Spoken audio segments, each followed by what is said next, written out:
బయటికి వస్తే ఇప్పుడు వెళ్ళి ఆంధ్ర రాష్ట్ర ముఖ్యమంత్రి జగన్ పక్కన కూర్చుంటాడు. జగన్ సమీక్ష చేస్తే జగన్ పక్కన కూర్చుంటాడు. ఇదేనా దళితులకి నువ్వు ఇచ్చే గౌరవాన్ని ఈ సభాముఖంగా నేను జగన్ ని ప్రశ్నిస్తున్నా. ఇంకా తల్లి మీ లోకేష్ ని చూసినా జగన్ గజగజా వణుకుతాడు తల్లి. ఆనాడు నేను పాదయాత్ర ప్రారంభిస్తే నన్ను అడ్డుకునేదానికి జియో1 తీసుకొచ్చాడు తల్లి. నేను మీతో మాట్లాడాలని వస్తే నా మైక్ లాక్కుంటారు.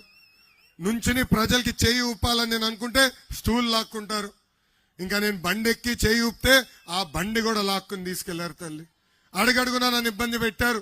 కానీ ఆనాడే జగన్ చెప్పా, ఈ లోకేష్ తగ్గేదే లేదు.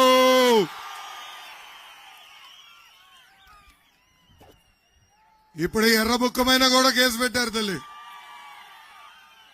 ఎర్రబుక్లో ఏముందో మీకు చెప్తా గానీ ఎర్రబుక్కమైన కూడా కేసు పెట్టారు తల్లి. ఊరూరు లోకేష్ బుక్ చూపిస్తున్నాడు, మేము లోకేష్ ని అరెస్ట్ చేయాలి, నాన్ బెయిలబుల్ వారెంట్ ఇష్యూ చేయమని జడ్జి గారి దగ్గరికి వెళ్ళారు తల్లి. చూడండి, ఈ ఎర్ర బుక్ చూస్తే కూడా వణికిపోతున్నాడు. అందుకే తాడేపల్లి పిల్లి అంటాను జగన్ ని. మై డియర్ జగన్, నాది అంబేద్కర్ గారు రాసిన రాజ్యాంగం, నీది రాజారెడ్డి రాజ్యాంగం. నేను ప్రజల్లో ఉంటే నువ్వు పరదాల్లో ఉంటావు. నేను స్టాన్ఫర్డ్ ఎంబీ అవుతే నువ్వు 10th క్లాస్ పేపర్ లీక్ లో పోలీసులు కొట్టిన వ్యక్తివి. నేను 25,000 కిలోమీటర్లు సీసీ రోడ్లు వేస్తే కనీసం రోడ్డు పైన పడిన గుంతలు మీరు పూడ్చలేకపోతున్నారు.